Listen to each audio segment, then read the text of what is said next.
What else we got here? For years, banks have asked for 20% down on a mortgage, but cash-strapped Americans are buying home with less. And I always thought about that. Who have 20% down, you know, these days where they can just put 20% down on their mortgage? Yeah, a lot of people don't. A lot of Americans just don't have the cash saved up to put 20% down. A lot of Americans don't have enough money for emergency funds. We always like to spend it before we get it, or don't really save up, or we gotta buy this or buy that to impress others. So we do lease auction here and there, and how much you collect?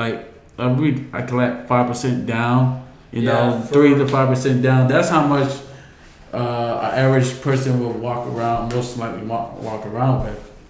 For the lease options, we usually go with 5% down, right. Maybe 7% down if we have somebody with a lot of cash. Right. We use. You can get a VA. Don't quote me on this. Conventional, no, not conventional. You can get a VA loan. You can get an FHA. loan. Yeah, FHA. Yeah, VA, FHA for 3%. Yeah, 3%. So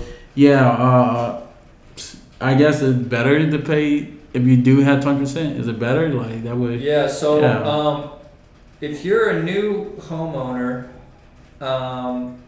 it is usually a good idea if you can pay 20%, because if you buy a house at 100% market value and you've put nothing down, and the market goes down, and now your $100,000 house is only worth $80,000.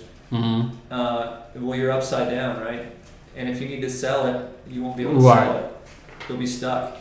Yeah. So if you put the 20% down, right, the market crashes. It goes. Your $100,000 home is worth 80, and then you've already got 80. You're at 80. You owe the bank 80. You can still sell it for 80 and be out. You're good.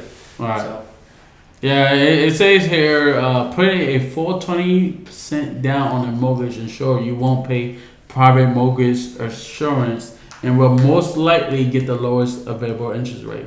I will hope so. 20% down, that's a lot of money. You have to have mortgage insurance if you don't put the 20% down, but your mortgage insurance will automatically fall off if you get 78% loan to value. So if you buy a home for 85% loan to value, and just put a little bit down and start paying it, eventually, if the house either appreciates in value or you pay enough on it to where you then have 78% loan to value, that mortgage insurance will fall off regardless of your down payment. But if you want the mortgage insurance to come off just right out the gate, then 20% down all the way. There you go. So I guess putting less than 20% down is common. Yeah, it's common. So and if you have a lot of equity in the house, then that's probably okay. But most Americans don't really know what to pay for a house to get enough equity. And so for them, it'd be a good idea to put the 20% down. Right. And here it also on this article, it says focus on the monthly payment, not the down payment. For those wanting to get the lowest interest rate possible and make their offer stand out as much as possible, 20% down is still something to aspire to. Everybody likes to put 20% if they can. It helps distinguish their offer from the others. So, I guess people put 20% down just to snatch up the house and beat up other people. So right. And here's an interesting little fact I found. It said in LA, Los Angeles, California, if they were to try and save up 20% down, it would take the average American living there 9 to 10 years to save up 20%. And that's because the average price home is over $700,000. So LA over there. That's why we're here. That's why I'm here. Right, so they would have to buy the average price home of 717,000. They'd have to save up 143,400 bucks. So that's a lot of money they gotta put away. There you go. I'd say go with the FHA and VA if you can.